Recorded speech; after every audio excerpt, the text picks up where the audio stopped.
It's Ian Lives, guys. Welcome! I'm excited for this video. Hopefully it's good.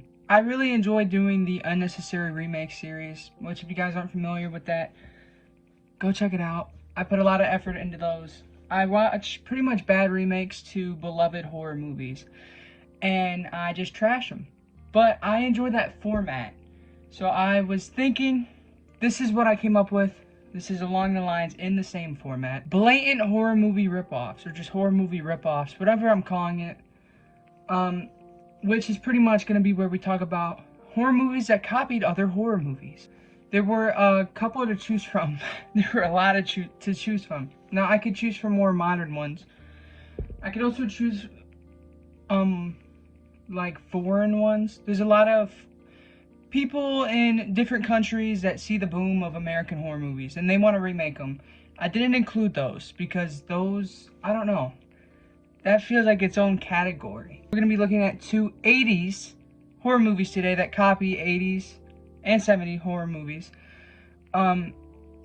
These two movies copy the big ones too, so I hope you guys enjoy the video. The first one is going to be 1988's Bad Dreams. Now, Bad Dreams is a little horror movie that came out in 1988. That's what I just said, but whatever. It's directed by Andrew Fleming. Andrew Fleming did The Craft and Dick. So, much variety in his discography.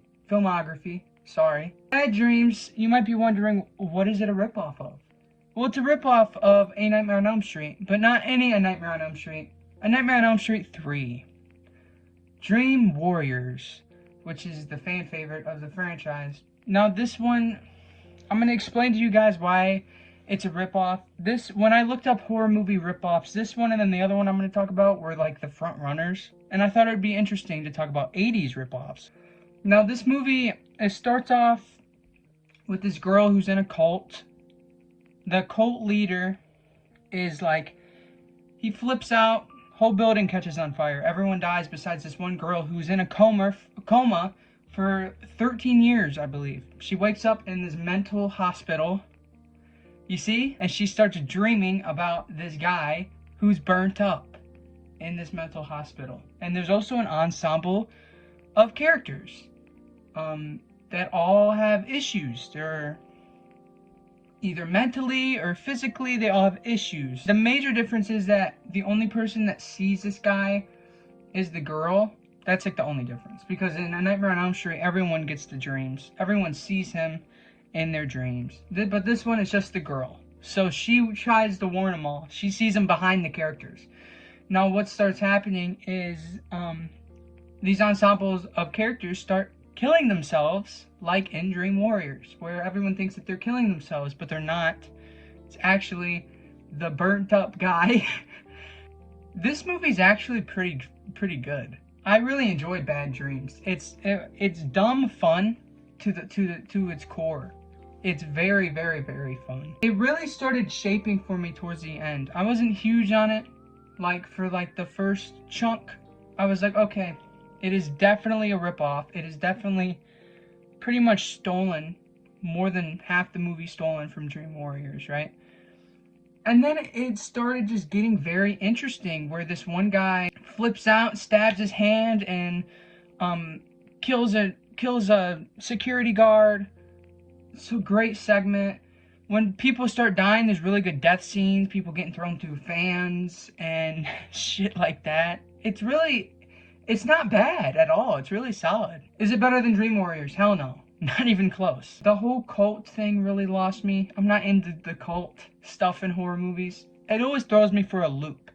I always get confused. I got confused in this one. So no difference there. That's another difference. They're not technically dreams. They're visions. So she sees them while she's awake. She sees this guy. She sees the cult house cabin on fire. But she's just sitting in the corner with her eyes open. She's not sleeping. That's like another big difference. There's this scene where she is introducing this nurse into the cabin that burnt down. And I was like, what? I thought it burnt down. And then it does like a transition and she's actually in the nursing room. It can get confusing. It's kind of hard to follow. But I still recommend it. Like, I really do recommend it. It's not a bad movie at all. It's a good 80s horror movie. And I thought it was really well done. It just, I feel like the director watched Dream Warriors and was like, you know what? I want to do a movie like this. And then maybe he just took too much from the movie. If he just changed some more stuff and people didn't call it a blatant ripoff and get that title on top of this movie, I think it would be a cult classic. I really do. Because there's a solid concept here. I mean, like, he could have just made the guy not burnt up. That's such a ripoff from Freddy Krueger. Now we're going to talk about one of the biggest horror movies ever. Halloween. John Carpenter's Halloween. Did you know that there's a movie that came out a year after Bad Dreams in 1989 that is pretty much the same movie as John Carpenter's Halloween? It's called The Offerings, or Offerings. It's directed by Christopher Reynolds. He didn't do much after this, I already checked. The concept is this kid, the beginning of the movie shows this guy when he's a kid. He gets bullied and forced to go into a well. Don't know. And he had this one friend, this girl. And he got bullied because he didn't talk. He didn't speak. It goes to the future. And it follows that guy. Apparently he killed his family a couple years after that beginning. I don't know. He escapes the hospital and he starts killing the bullies that bullied him. Gives the girl that he was friends with little like knickknacks, like an ear, a nose. Now that concept, you might be like, that doesn't sound a lot like Halloween. But you gotta think about it. In the original Halloween, Michael Myers kills all of these girls' friends, all her babysitter friends. In this movie, he kills all of the girls' friends because she's friends with the bullies. I don't know. It didn't 100% make sense. In Halloween, the killer spares Laurie Strode. In this movie, he spares the girl. The only really thing that's different is the whole gift thing, which was kind of a mess anyway. The killer resembles Michael Myers a little bit. He's walking like this, like very stiff, and he's got this stone cold face. Very Michael Myers-esque. What's really a ripoff to me, and I'm surprised they didn't get sued by John Carpenter, I really am, is the freaking music. The music is, you could tell it's different, but it's the same damn music as the Halloween franchise. It's the same damn piano. It's just like it's a different sounding piano, but it's the same keys getting pressed. I'll play a clip right now. Listen to the score. This is a clip from Offerings, not Halloween.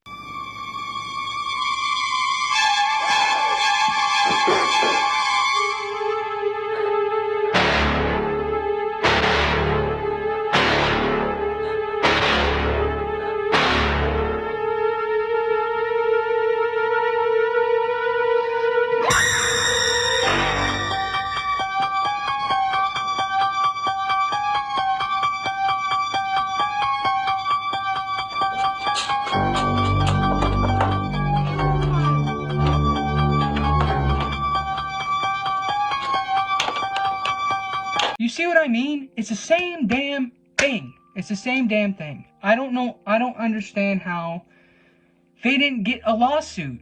It doesn't make sense. Not only is the music copied, but so is the movie. I feel like maybe John Carpenter just doesn't know about this. Because if he saw this and he saw the movie and heard that score, I feel like he would be all over suing it. But I don't know. Maybe not. Maybe there's some technicalities. Like there was a key changed in the song. It's an octave lower, so you can't copyright it. I don't know. There's probably rules to that type of shit. Overall, what were my thoughts on Offerings? Well, I think it's a very boring slasher. There's some cool kills. There's one where you only are looking at a silhouette of somebody and you see their head get crashed. That's a pretty good kill. It's very effective. But even like how the kills are, where it focuses on the knife, that's literally in Halloween they do that. It's like the same cinematography where the girl's on her school campus thing and she's walking around and you get this wide angle that's really far away and you just see her walking. It's like literally copied. Way worse than Bad Dreams. This is like a plagiarism. Why am I gonna watch this? Why am I gonna go out of my way and watch this when I can just watch Halloween? That's one of the best horror movies ever. Why would I watch this? It's the same damn thing, but it's way worse. There's gonna be people out there that like this movie and then are like, if it's the same as Halloween, then how come you don't love it? How come it's not the best horror movie of all time if it's the same damn movie? It just doesn't... The main substance isn't good enough. The characters aren't good enough. The pace in the original Halloween is slow as shit and there's a lot of filler. But this one is just exponentially slower. Somehow they made the pace slower than the original Halloween.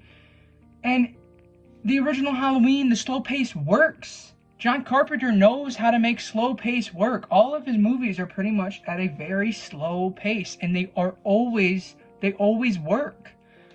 This movie, the slow pace does not work. I don't know where it went wrong, but I was bored to tears in like the middle to the end of the movie.